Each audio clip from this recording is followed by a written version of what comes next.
UIT. Learn, research and innovate. Join with us. United Institutions, Coimbatore. இன்னைக்கு மாண்புமிகு முதலமைச்சர் மதிப்பு மரியாதைக்குரிய விஜய் அவர்களை சந்திச்சுட்டு ஸ்மால் ஸ்கிரீன் ப்ரொடியூசர்ஸ் கவுன்சில், அதாவது சின்னத்திரை ப்ரொடியூசர் கவுன்சில் சார்பாக அவங்களுக்கு மரியாதை செலுத்துறதுக்காக வந்த அவங்களையும் and information broadcasting minister Rajmohan அவர்களையும் சந்திச்சு எங்களுடைய கோரிக்கை மட்டும் தான் கொடுத்திருக்கோம். பெரிய கோரிக்கை ஒன்றுமே இல்லை, சின்ன சின்ன கோரிக்கைகள் தான் அது கொடுத்திருக்கோம். எங்களுடைய ப்ரொடியூசர்ஸ் நல்லா இருக்கணும். சின்னத்திரையில அத்தனை ப்ரொடியூசர்ஸ் கஷ்டப்படுறாங்க, அவங்க எல்லாரும் நலனுக்காக ஒரு சின்ன கோரிக்கை வச்சிருக்கோம். நிச்சயமாக பார்த்து தரோன்னு சிஎம் அவர்களும் ராஜ்மோகன் அவர்களும் பண்ணி தரோன்னு சொல்லியிருக்கிறாங்க. அது அவர்கிட்ட கொடுத்திருக்கோம்.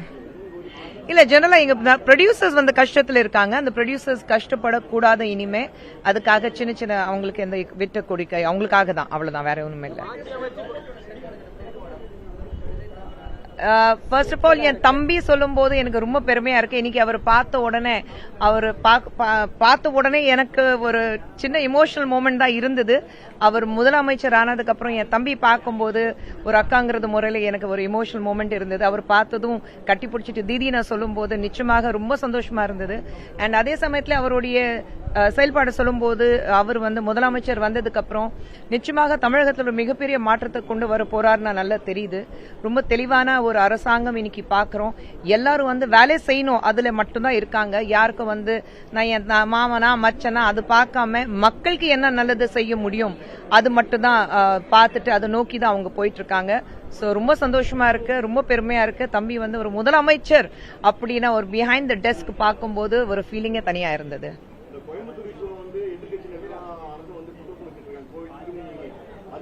அது ரொம்ப கஷ்டமான விஷயம் தான். யாருமே அப்படி நடக்கணும்னு நான் எதிர்பார்க்கல. ரொம்ப ரொம்ப கஷ்டமான விஷயம். இன்னி வரைக்கும் நம்ம என்ன சொல்றது, நம்ம சமுதாயத்துல இந்த மாதிரி மிருகங்கள் இன்னும் வாழ்ந்துட்டு இருக்காங்க. பட் வந்த உடனே என்னனாலதான் நீ வந்த, நான் இருக்கிறதுனால நீ வந்த, அவங்க ஆக்சுவலி என்னென்ன நடந்தது அது மறந்துட்டு வந்த உடனே 10 நாளுக்குள்ள நீ எல்லாமே சரிப்படுத்தணும்னா, இத்தனை வருடங்களாக நீங்க மாத்தி வேலை செஞ்சீங்க, அப்போ உங்களால ஒன்னும் பண்ண முடியல. 10 வருடத்துல ஒரு மாற்றங்கள் எப்படி கொண்டு வர முடியும்?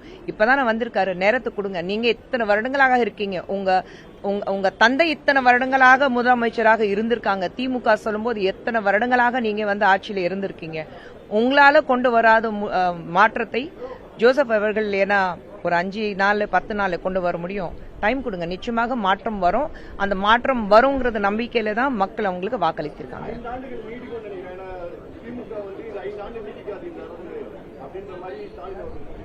அவர் சொல்லுவாரு, அதுக்கு அவர் தான் பதில் கொடுக்கணும். Thank you.